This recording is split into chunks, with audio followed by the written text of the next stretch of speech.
Hayot madrasasi. Subhidam.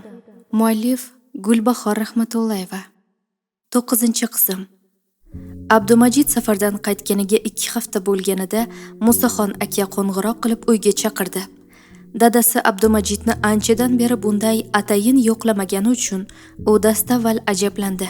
Ammo otasining hukmini vojib hisoblagani itoat bilan chaqirilgan vaqtda uning qoshida hozir bo'ldi.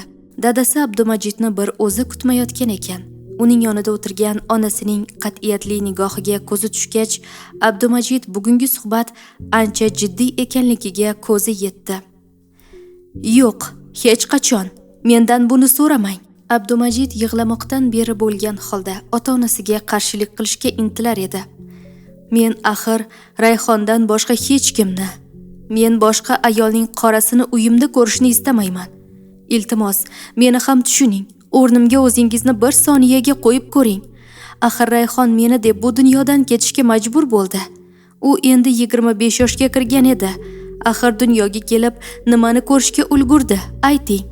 Oyjon, o'zingiz ona bo'lib nahot meni dardimni tushungingiz kelmaydi. Men axir qandoq qilib farzandlarimga o'gay farzand bo'lish qismatini ravo ko'raman? Qanday qilib? Farzandlarim bitta ursa, rahmatli keliningiz go'rida tikka turmaydimi?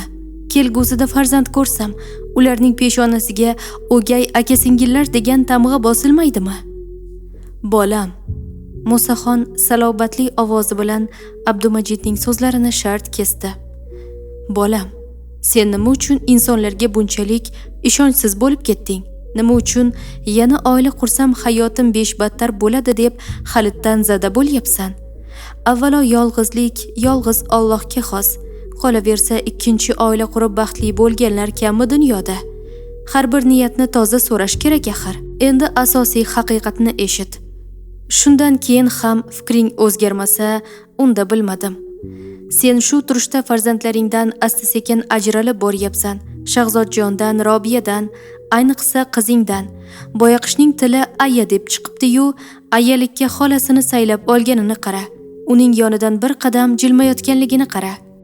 O'sha qiz shunday o'tmasligi aniq, ya'ni bir umr seni farzandlaringni boqib berish kafilligini olmagan.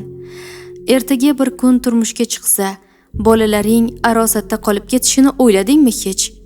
Yo Suyuma turmushga chiqqan joyiga bolalarimni olib ketadi-yu, men o'sha xonadonga qatnab ulardan xabardor bo'la olaman deb o'ylayapsanmi? Seni bolalaring yosh boshiga shuncha sinov ko'rishdi. O'zingdan qiyos qilgin bolam. Rayhondan ajralganda ezilgan, kuygan bitta sen mastirsan. Farzandlaring endi Suyumadan ham ajralib bir yo'la hayotdan bezishi kerakmi? Qaynona qaynotangni, yana bizlarni ham Alloh senga bir umrga bog'lab bermagan axir. Kezi kelganda o'z yo'lingda davom etayotgan vaqtingda yoningdagi kerakli insonlarning hamma vaqt ham bo'la olmasligini ham bir o'ylab qo'ygin. Axir inson zoti hech qachon dunyoga ustun bo'lgan emas. O'g'lim, sen erlik vazifasini joyiga qo'yding. Endi buni butun umr isbotlab o'tishga hojat yo'q. Menimcha sen bu yog'iga otalik vazifasini bajarishing, ota nomini oqlashing kerak bo'ladigan vaqt keldi. Farzandlaring qo'lma-qo'l bo'lib yursa, o'zi haqdor bo'lgan uyi bo'la turib, boshqa yerlarda tentirashga majbur bo'lsa, aytchi, marhuma kelinim qabrida sendan rozi bo'lib yotarmikan? Javobing ha bo'lsa, unda bilganingni qilaver. Abdumajid otasiga qarshi bir so'z aytmadi, ayta olmadi. Fikrlariga jo'yali e'tiroz bildira olmadi.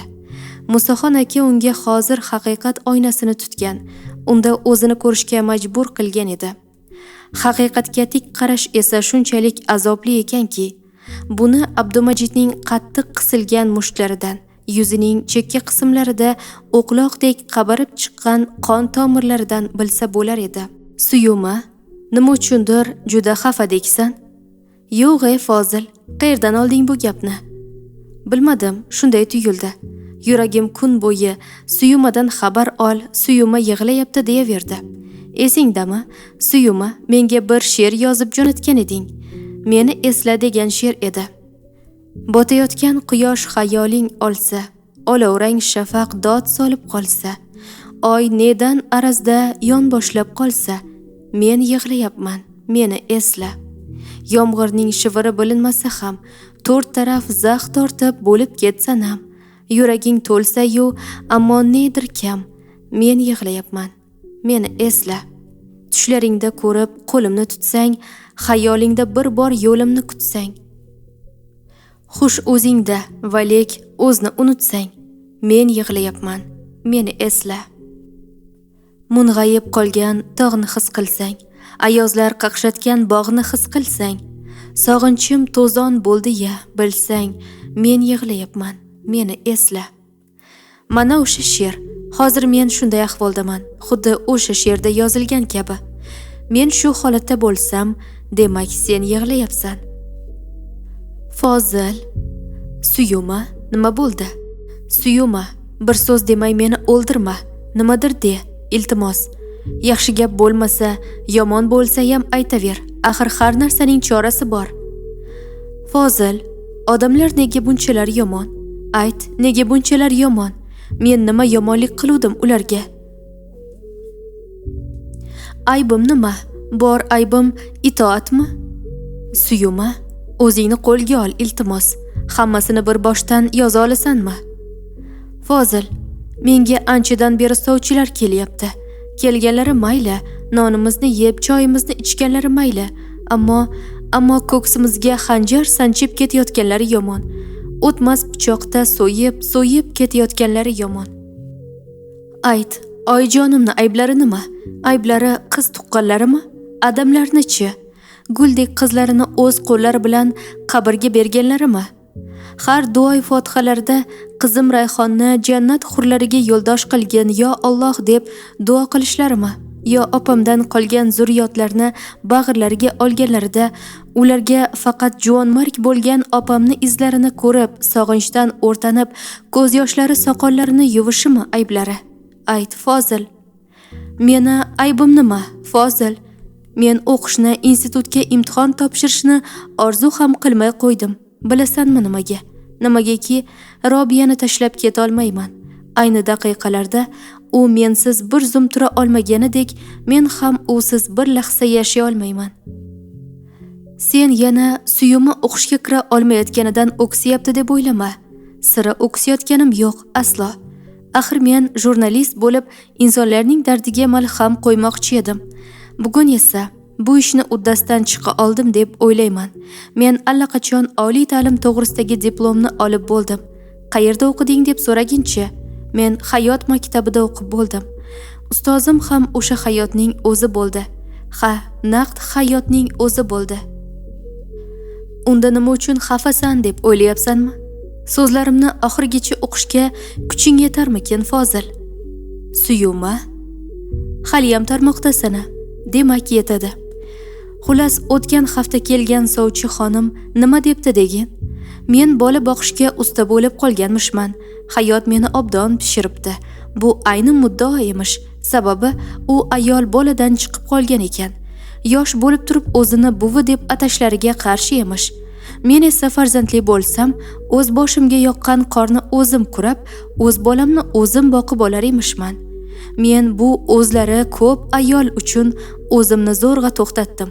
Bo'lmasa, 3 kun avval esa bittasi keldi. U ayol kuydirgan kalladek tirjayib aytibdiki, men ko'cha gaplariga ishonmayman. Ko'pchilik qizingiz boqib o'tirgan qizaloq o'zini qizi deyishsa ham, qizni otasi, pochchasi bo'lsa ham, opam bu isnotni ko'tara olmay o'z joniga qasd qilgan deyishsa ham, hech narsaga ishonmaganmish. Olijanoblikni qara-ya Fozil, ishonmaganmish. Ayt Fozil, men nima qilay? Bugun yana sovchi keldi. U kam gap ayol ekan. Ko'p gapirib o'tirmadi, ammo yetarli gapirdi. U meni o'zimga sovchi bo'lib kelibdi. Uning o'g'liga turmushga chiqishni istasam, o'g'lining farzandlarini kam ko'rmasligim uchun Robiyani uyda, onamni tarbiyasida qoldirar emishman va shundan keyin bag'oyat savobli ish 3 yetim bolani boshini silash baxtiga muyassar bo'lar emishman. Ana shunaqa gaplar Fozil, ana shunaqa gaplar. Suyuma, men sen haqingda ota-onamga aytdim. Ular seni allaqachon yorqin va shafqatdan eshitib, tanib bo'lgan ekanlar. Bilasanmi oyim nima dedilar? Oyim, Fozil, avvalam u qizni pochchasi farzandlarini unga berib qo'ymasa kerak. Agar bergan taqdirda men jon deb ularni qabul qilaman dedilar. Men avvaliga oyim bu gaplarni jiddiy aytmayaptilar deb o'yladim. Qayta so'radim. Shunda ular nima dedilar bilasanmi? Ular aytdilarki, bir yetimni boshini silash bir necha haj qilish ibodati bilan barobar. Alloh meni shunday savob topish imkoniga ega qilsa, nima uchun bu imkondan yuz o'girishim kerak dedilar. Fozil: "Ha, Suyuma. Bir gap so'rasam javob berasanmi?" Albatta javob beraman. Unda aytchi, oyinglar insonmilar yoki farishta? Hayron bo'lganimning sababi minglab, balki millionlab insonlar bunday mushohada yurita olmaydilar. Ular shunday qilish kerakligini, bu eng maqbul yo'l ekanligini bilishadi, ammo amal qilishga kelganda, Suyuma, haqiqatan ham hayot maktabini ancha sinfini o'qib bitirib qo'yibsan. Agar xohlasang, oyimlar bilan gaplashib, ularni sizlarnikiga sovchilikka yuboraman. To'g'ri, hozir to'y qila olmaymiz, ammo boshingni bog'lab qo'ysak, ancha gap so'zlardan qulog'ing tinchir edi-da. Nima deysan? Yo'q, aslida meni ham bu yil uzatish niyatlari yo'q. Shunchaki odamlarning gapi asabimni yeb yubordi-da. Hozir esa ancha o'zimga kelib qoldim. Bu ham bo'lsa sening sharofating tufayli. Shunday deb, xizmatingga doimo tayyorman. Fozil: "Ha. Hozir yozganlarimni bir umr esdan chiqarma, maylimi? Nima bo'lgan taqdirda ham, xo'pmi?" "Yaxshi, Suyuma, va'da beraman." "Va'da berasan? Unda yodingda tut. Suyuma Fozilni unutgan desalar, hech qachon ishonma. Suyuma Fozilni unutadi desalar, hech qachon ishonma. Suyuma Fozilni unutishi mumkin desalar ham, hech qachon ishonma. Bu gaplarga qachon ishon bilasanmi? Qachon Suyuma bu dunyoda bo'lmasa ishon. Qachon Suyuma aqli hushini yo'qotib, tentak bo'lib qolibdi deganlaridan keyin ishon. Ungacha ishonma. Tushundingmi?" "Tushundim, Suyuma. Yodingda qoldimi?" "Ha, unda yaxshi." Suyuma barcha yozuvlarni telefon xotirasidan o'chirib yubordi. Fozil indamadi. U hammasini ko'ngliga muhrlab bo'lgan edi. Suyuma tarmoqdan chiqib ketdi. Suyuma bugun odatdan tashqari holatga duch keldi. Abdumajidning ota-onalari, ya'ni qudalar, dam olish kunini kutmay ularnikiga tashrif buyurishibdi. Ular kelgan vaqtda Robiya uxlab yotgan edi. Shuning uchun Suyuma onasiga qo'shilib, Musaxon aka va Dilbar opalarning hurmatini joyiga qo'yib, kutib olishga harakat qildi. Suyuma dadasi Yo'ldosh akaning ham to'satdan paydo bo'lib qolganiga ajablanib qaradi. Qiziq, bu vaqtda odamlar ishda bo'lishlari kerak emasmidi, deb o'yladi. Suyuma suyuq ovqatni suzib mehmonlarga olib kirmoqchi bo'lganida onasi yo'ldan qaytardi. "Sen kirmay qo'ya qol qizim, men o'zim amallarman." Oyisining bu gapi turtki bo'ldi. Shu bahona otasi va qudalarning nogahoniy tashrifi, o'rtadagi mujmal kayfiyat, bularning hammasidan Suyumaning yuragi shuv etib ketdi. Nimalarni anglagandek bo'ldi-yu, ammo o'ylaganlari baribir ko'ngliga sig'madi. "Yo'q, bo'lishi mumkin emas", o'yladi Suyuma dahshatga tushib. Bu axir borib turgan adolatsizlik-ku. Suyuma o'ylaganlari rost chiqsa, dunyoning bor qayg'u-alami o'z boshiga bir varaka yog'ilishini o'yladi. Bu haqda o'ylashni istamadi. Oyoqlaridan quvvati ketgan holda o'zining xonasiga yo'l oldi. Uning yuragi simillab og'rir, go'yoki qandaydir to'fon hayotiga bostirib kelish xavfi kutilayotgan holatga tushib qolgan edi. Suyuma Robiyani uyg'otib yubormaslik uchun eshikni avaylab ochdi. U beozorgina uxlab yotgan Robiyaning yoniga asta cho'zildi. Unga tikilib yotar ekan, xayolida "Yo'q, bunchalikka borishmas" degan alamli fikr aylanar edi. Ular, ya'ni qudalar, Suyuma o'ylaganidek o'shanchalikka borishgan edi. Ular Suyumani Abdumajidga so'rab kelishgan edi. Ular muammoning boshqacha yechimini topa olmagan edilar. Ular sixni ham, kabobni ham kuydirmaslikni eng maqbul yo'lini shunda deb o'ylagan edilar. Suyuma ko'zini ochganida Robiya allaqachon uyg'ongan edi. Suyuma uni ko'tarib, yuragi betlamaygina oshxonaga yo'l oldi. Uyda Shahlo opadan boshqa hech kim qolmabdi. Suyuma oshxonada xayolchan o'tirgan onasiga savol berishdan o'zini tiydi. Agar taxminlari to'g'ri bo'lsa, hayoti alg'ov-dalg'ov bo'lib ketishini o'ylab asablari qaqshab ketdi. U indamay stol yonidagi maxsus o'rindiqchasiga o'tkazilgan Robiyaga ilib qolgan mastavadan ichira boshladi. "Qizim." Shahlo opa gapni nimadan boshlashni bilmayotgan edi. "Qizim, qudalar." "Nima qudalar?" "Ular Robiyani olib ketish uchun kelibdilar. Butunlay olib ketish uchun." "Nima? Oyjon, nega?" "Yo'q, men ularga..." "Qizim." Suyuma titrab qaqshab gapira boshladi. "Oyjon, men ularga Robiyani bermayman. Robiya mensiz qanday yashaydi? U meni yarim soat ko'rmasa, yig'layverib o'pkasi shishib ketadi. Ularga ayting, jon oyjon, shafqat qilishsin." "Bolam, xohlaymizmi yo'qmi, Shahzodjonga ham Robiyaga ham aslida ular hammadan ko'p haqdorlar. Ular kuta olishmas ekan. O'zing ham ko'rib turibsan, ahvol borgan sari chigallashib ketyapti. Robiya hozirdan seni aya deyapti. Ertaga uni sendan qanday ajratib olamiz?" Endi Suyuma yig'lashga tushdi. U Robiyasiz hayotini tasavvur qilib ko'rishni ham istamas edi. O'shanda hamma xatoni adamlar qildilar. Robiyani hujjatlarida pochchamni ismlarini yozdirmasliklari kerak edi.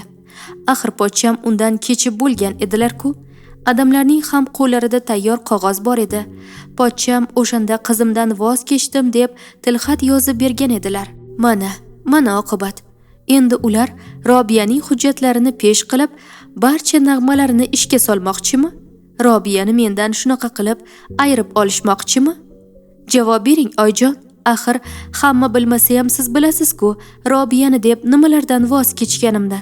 Qizim, sening bu so'zlaring, sen, men, adanglar hammamiz Robiya bizga tegishli deb 1000 marta takrorlashimiz mumkin. Ammo barchasini ko'rib turgan zotning qoshida Robiya Abdumajidning qizi deb yozib qo'yilgan. Bu yozuv Robiya dunyoga kelmasidan avval yozib bo'lingan. Buni unutma. Sen hozirgi gaplaring bilan uning irodasiga qarshi chiqmoqchimisan? Bilib qo'y, hayotda hamma adashadi, hamma ham xato qiladi. Pochchang o'shanda qizdan kechgan bo'lsa, barisi opang tufayli. Hozir vaziyat butunlay boshqacha ekanligini o'zing ham yaxshi bilib turibsan. Oyjon, bu gaplaringiz bilan siz ham ular tarafidaman demoqchisizmi? Sizga Robiyadan kechish shuncha oson deb o'ylamagan edim. Shahlo opa chuqur xo'rsindi. Qizim, vaqti kelib gapirgan gaplaringga pushaymon bo'lmaslik uchun barini aql tarozisiga solib gapirgin. Robiyadan kechish, kim aytdi senga meni Robiyadan kechadi deb? U hammadan ham ko'ra menga, o'z jigar porasini yo'qotgan bir mushtiparga hayotda yashab qolish uchun bo'lgan katta ilinj ekanligini bilasanmi? Robiya siymosida rayhonginamni ko'raman. Uni bag'rimga bosganimda bevaqt juvonmarg bo'lgan gulimni eslayman desamchi. Sen 1 yil Robiyaga mehr ko'rsatib, otasiga qaytar deganimda o'zingni to'rt tomonga shuncha otyapsan. Menchi, mening 25 yillik quvonchimni qaro yerga berganimdagi ahvolimni aqalli bir bor tasavvur qilib ko'ra olasanmi? Oyjon, yana oyjon deysana. Shahlo opaning ko'zlaridan o't chaqnadi. Aytchi Suyuma, Robiyani shunchalik yaxshi ko'rar ekansan, undan ajralmaslik uchun hamma narsaga tayyor bo'la olasanmi? Suyuma onasiga hayratlanib tikildi. Ushbu chalkash masalaning yechimi qayerda ekanligini anglay olmay kalovlandi. Oyjon, dedi bemajol. Suyumaning ovoz ohangida aytib ko'ringchi degan ifoda bor edi. Unda pochchangga teg. Shahlo opaning tovushi hukm o'qigan kabi shiddatli eshitildi. Suyuma lomim demadi. Onasi mo'ljal qilgandek sapchib o'rnidan turmadi. U indamadi. U go'yo tildan qolgandek kabi jim edi. U go'yo butun dunyoda yakka o'zi qolib ketgan kabi umidsiz ahvolga tushib qolgan edi. Qizim, senga shu gaplarni gapirish bir ona sifatida men uchun juda og'ir. Qandoq qilay? Hammangiz jonimning bir parchasisiz. Go'yo 5 barmoq kabi, qaysi birini tishlasam ham og'rigan. Seni desam Robiya, uni desam pochchang aziyat chekyapsiz.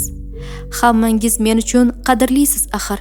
Sen oyijonim pochchamni ham bizdek yaxshi ko'rar ekanmilar deb hayron bo'lma. Ha, men pochchangni senlardan kam yaxshi ko'rmayman. U juda ham fazilatli yigit. U dunyolarga teng yigit. U eng yaxshisiga munosib yigit. Men nima uchun pochchangni yaxshi ko'raman bilasanmi? U opang Rayhonni turmush davomida bir bor xafa qilmagani uchun, qizimning shu qisqa umrini muhabbatga to'ldirib yashatgani uchun, o'limidan so'ng ko'rsatgan vafosi uchun.